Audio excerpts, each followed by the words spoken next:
Mateusz Kochaysky'nin Şampiyonlar Liqasında ən çox seyv edən 3 qapıçıdan biri olması,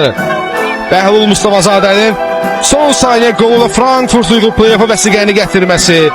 Neapolda o ağır zərbədən sonra Kevin Medina'nın ayağa qalxıb israrla oynamaq istəyirəm deməsi, Elvin Cəfərquliyevin Kopenhagen'li oyunun ən yaxşı olması, aynı tərəflə görüşdə həftənin komandasına düşməsi, Marko Yankovic'in daşdan keçən ötürmələri,